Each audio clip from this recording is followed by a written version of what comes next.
Hello students. तो आज एक नए टॉपिक के साथ आज हम मिले हैं और आपको पता है वो टॉपिक क्या है ना, क्योंकि आप जानते हो वो टॉपिक कौन सा है। तो आज का टॉपिक है हमारा अथर्ववेद। अथर्ववेद संहिता का परिचय, परिचय नहीं पूरी व्याख्या, ठीक है, पूरी विवेचना संहिताओं पर आज हम प्रकाश डालेंगे, अथर्ववेद की संहिताओं पर। ठीक है, तो सबसे पहले वीडियो शुरू करने से पहले वीडियो को लाइक कर दीजिए और शेयर करना तो बिल्कुल भी ना भूलें। कर भला सो हो भला। ठीक है, तो आइए शुरू करते हैं अपना टॉपिक। चारों वेदों में जो अथर्ववेद है चतुर्वेद है। ठीक है, ये चौथा वेद है ना। यस, प्राचीन काल में वेद तीन माने जाते थे। कौन कौन से? वेद त्रय, तीन वेद माने जाते थे। कौन कौन से? ऋग्वेद, यजुर्वेद, सामवेद, तीन वेद।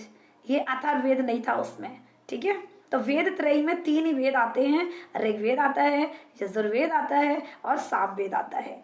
अथर्ववेद नहीं आता। ठीक है, अब क्या होता है, इन्हें ही त्रयी कहा जाता है। ये भी एक प्रश्न का उत्तर है। ठीक है, वेद त्रयी अगर आता है तो तीन वेदों की बात होगी अथर्ववेद को हटा के। ठीक है, परंतु संहिता की दृष्टि से वेद चार माने जाते हैं। ठीक है, संहिता की दृष्टि से वेद चार माने जाते हैं, जिनमें अथर्ववेद भी सम्मिलित किया जाता है, कर लिया जाता है। ठीक है, अब जो अथर्ववेद है, अथर्ववेद की संहिता की जानकारी इस प्रकार प्रस्तुत की जाती है, हमारी व्याख्या इस प्रकार से प्रस्तुत की जाती है।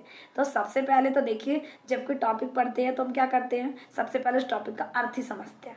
ठीक है, हर चीज का अर्थ जानते हैं जब भी हम उसका विश्लेषण करते हैं। ठीक है, तो अथर्ववेद का अर्थ क्या है? अथर्ववेद का अर्थ है अथर्व, अथर्वों का वेद है ना। अथर्वों का वेद प्राचीन युग में अर्थात पुराने समय में, प्राचीन युग में इसे अथर्वाग्रस गिरस भी कहा जाता था, है ना। क्या कहा जाता था? अथर्वागिरस भी कहा जाता था, क्योंकि इसमें अथर्वों अथर्वों और अंगिराओं दोनों का ज्ञान था।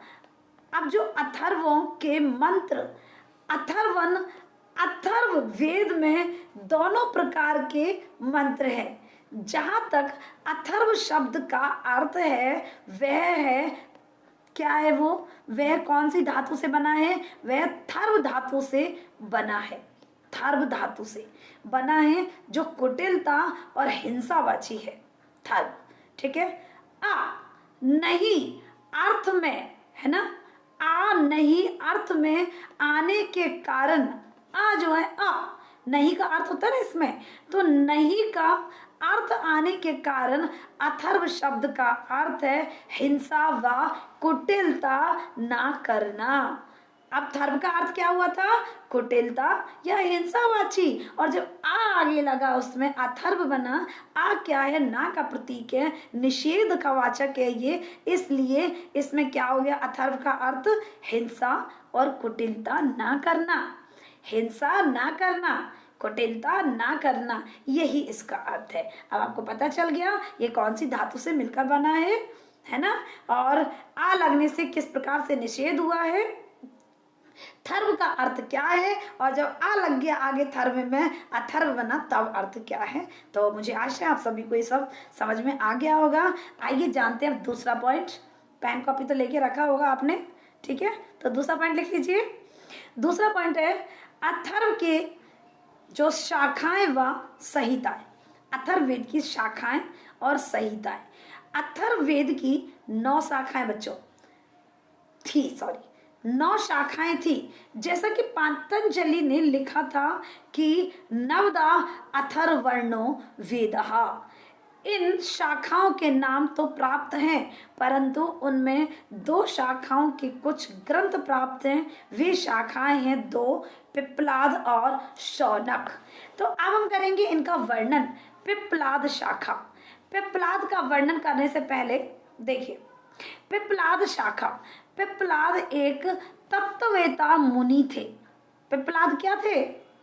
तत्ववेता मुनि थे जो आध्यात्मिक शंकाओं का निवारण करते थे।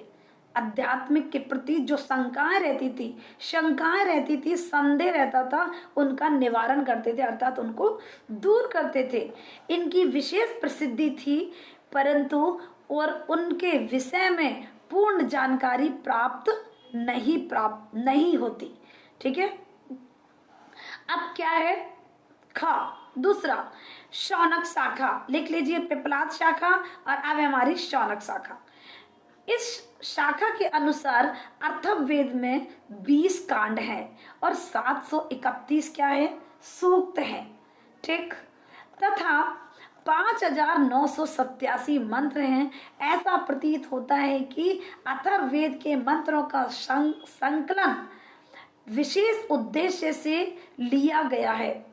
अथर्ववेद में लगभग 1200 मंत्र ऐसे हैं जिनकी ऋग्वेद से समानता है। ठीक है, अर्थात अथर्ववेद है 1/5 भाग ऋग्वेद का ऋणी है। ठीक है, विशेष रूप से ऋग्वेद का जो प्रथम, अष्टम, दशम कांड से मंत्र परस्पर समान है। ठीक है, पहले कांड से, अष्टम कांड से, 8वें कांड से, ठीक है, और 10वें कांड से, ठीक, परस्पर समान है। जो हमारा अथर्ववेद है, अथर्ववेद में जितनी संहिताएं हैं उनकी रचना चाहे ऋग्वेद के साथ हुई हो या बाद में, इतना अवश्य है कि अथर्ववेद की संहिताओं में प्राचीन युग की संस्कृति प्रतिबिंबित है। ठीक है, तीसरा पॉइंट है हमारा अथर्ववेद के प्रमुख सूक्त कौन कौन से हैं। अथर्ववेद में जिन सूक्तों का विवेचन है वो इस प्रकार है, आप देख सकते हैं। नंबर 1 जो का है भैंस जो है बहिष्ज्ञानी सूक्त। दूसरा है पोष्टकानी सूक्त, आयुष्यानी सूक्त, स्त्री कर्माणी सूक्त और फिर है प्रायश्चित्तानी सूक्त, राजकर्माणी सूक्त, और फिर है हमारा दुंदुभी सूक्त, पृथ्वी सूक्त, अंत्येष्टि सूक्त इत्यादि। अब इन सूक्तों का जिस प्रकार का नाम है उसी प्रकार का विवेचन किया गया है, इसी प्रकार से इनकी व्याख्या की गई है। ठीक है, अब चौथा पॉइंट है हमारा जो अथर्ववेद का विषय कौन से हैं। अथर्ववेद का विषय यद्यपि विविध प्रकार का है, अलग अलग प्रकार का है। अध्ययन की दृष्टि से इन्हें 3 भागों में विभक्त किया गया है, आध्यात्मिक, आदि भौतिक और आदि दैविक। ये 3 भागों में इनको विभक्त किया है। अब हम तीनों के बारे में आपको थोड़ा थोड़ा वर्णन बताएंगे। आध्यात्मिक, इसमें ब्रह्मा, परमात्मा और आत्मा, ठीक है, आदि के विषय में वर्णन किया गया है। आध्यात्मिक में परमात्मा का, आत्मा का और ब्रह्मा का। अब आदि भौतिक में राजा, राज्य, संग्राम, शत्रु आदि के विषय में वर्णन किया है। अब आता है आदि दैविक। आदि दैविक, इसमें विविध देवताओं, जो भी हमारे देवता हैं, यज्ञ, काल आदि के विषय में कहा गया है। अब स्थूल आधार पर यदि विवेचन किया जाए तो विविध सूक्तों के विविध जो विषय हैं वो इस प्रकार हैं। जो विविध विषय कौन कौन से हैं, सबसे पहले हमारा भूमि सूक्त। इसमें भूमि के विषय में प्रार्थना की गई है सदा हमारी, कि वह सदा हमारी क्या करे, रक्षा करे। ठीक है, माता भूमि, पुत्रो अहम पृथिव्यः। ठीक है, वाचो मधु पृथ्वी देहि मह्यम। ठीक, पृथ्वी मेरी माता है, मैं पृथ्वी का पुत्र हूँ, वह पृथ्वी हमें धन, आयु, जल आदि प्रदान करे।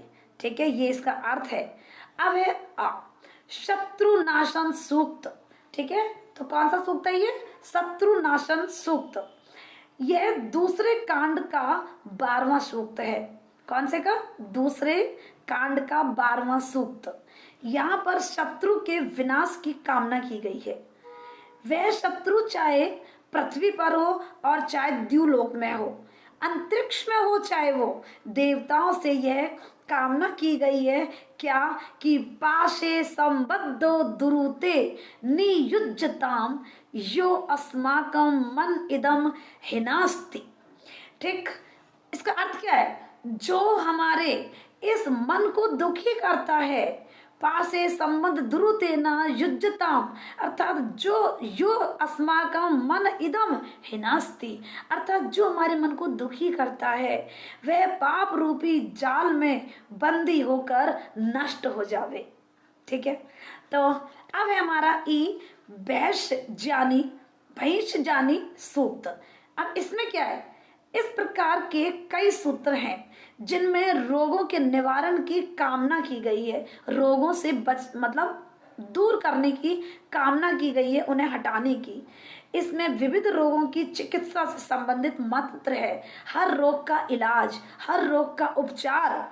ठीक, रोगों के लक्षण है ना, कौन सा रोग कैसे पता चलेगा, कौन से लक्षण दिखाई देंगे, और जब हमको पता चलेगा भाई ये वाला रोग है, और फिर उसका उपचार भी, उसकी चिकित्सा भी, और उनके नाम भी, है ना।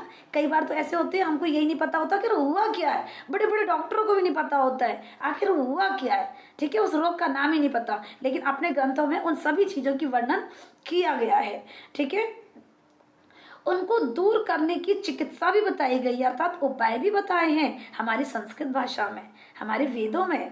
यस, दांतों की पीड़ा है ना, दांतों की पीड़ा जो भी होती है, खांसी, यक्षमा और रोगों के लिए उपाय औषधियों का भी उल्लेख किया गया है ना। तो है ना हमारे वेद उपयोगी। यस, तो अब हमारा ये आयुष्यानी सूक्त। अब आयुष्यानी सूक्त में क्या है? ये सूक्त भी अनेक हैं, अर्थात बहुत सारे हैं जिनमें दीर्घ आयु की कामना की गई है। किसकी कामना की गई है? दीर्घ आयु की, अर्थात लंबी आयु की, है ना। इन सूक्तों का प्रयोग उत्सवों पर होता है। कब होता है इन सूक्तों का प्रयोग? उत्सवों पर।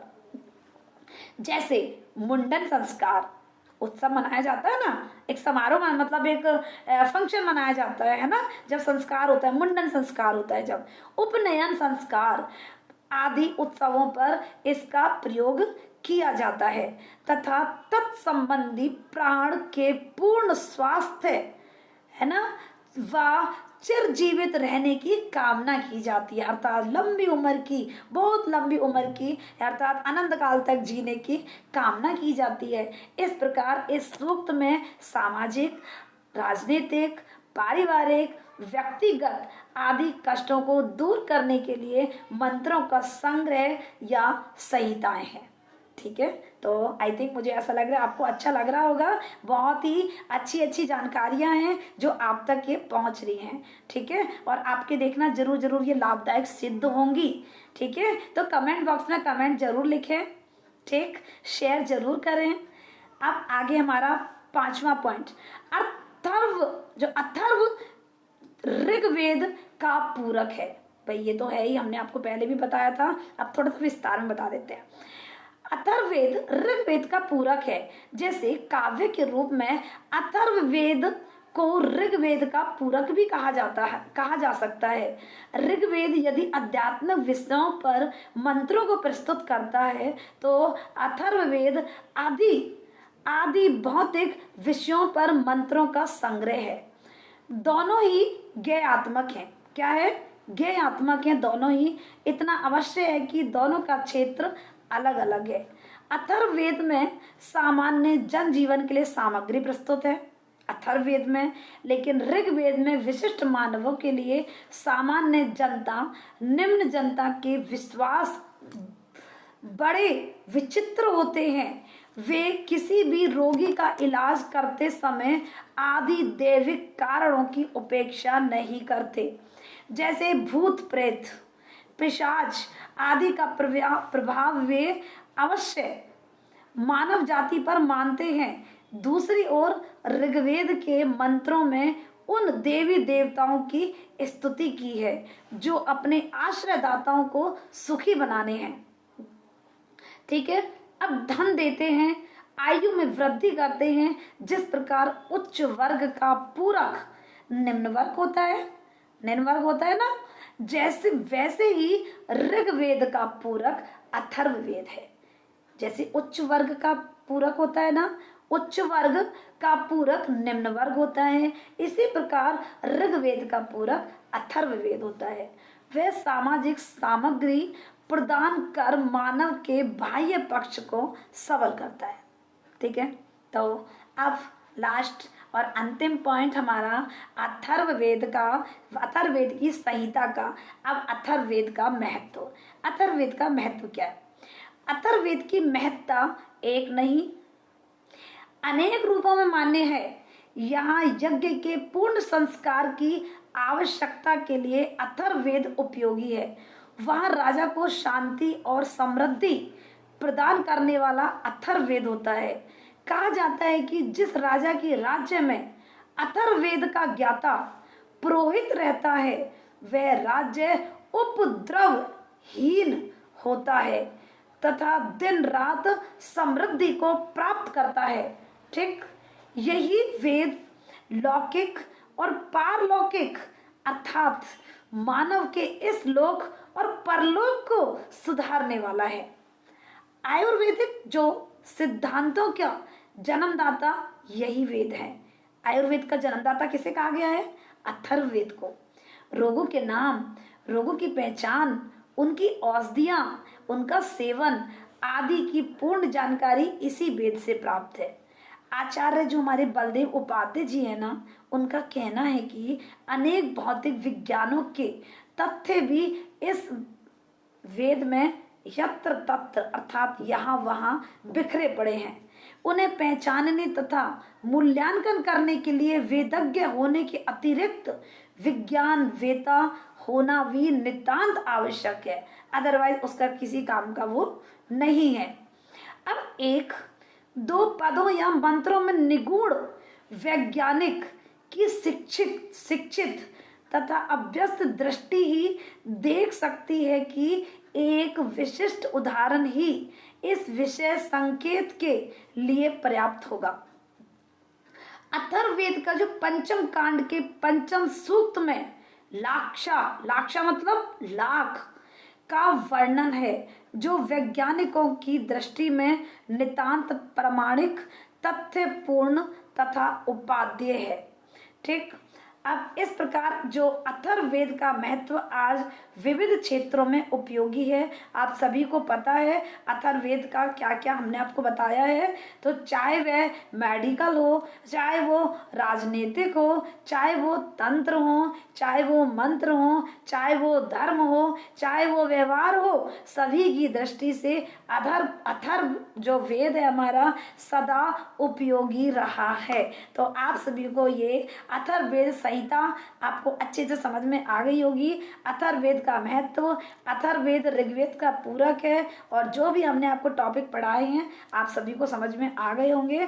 आप इनके बना लेना अच्छे सुंदर सुंदर नोट्स, और जब आप जाएंगे परीक्षा देने, एग्जाम देने, तो वीडियो से नहीं अपने नोट्सों से जरूर पढ़ें। ठीक है, और बस मिलते हैं अगले टॉपिक के साथ। अब हम पढ़ाएंगे आपको ब्राह्मण। ठीक है, अगले टॉपिक में आएंगे हम ब्राह्मण पर आएंगे। ब्राह्मण आपको बताने वाले हैं, फिर आरण्यक और फिर उपनिषद, फिर धीरे धीरे जो भी है। ठीक, तो वीडियो को शेयर जरूर करेंगे, वीडियो को लाइक करेंगे। ठीक है, चैनल को सब्सक्राइब करेंगे और हमको भी मोटिवेशन करेंगे लाइक, सब्सक्राइब और शेयर कर। ठीक है, तो इसी तरह से चैनल पर बने रहिए और पढ़ते रहिए, सीखते रहिए। धन्यवाद।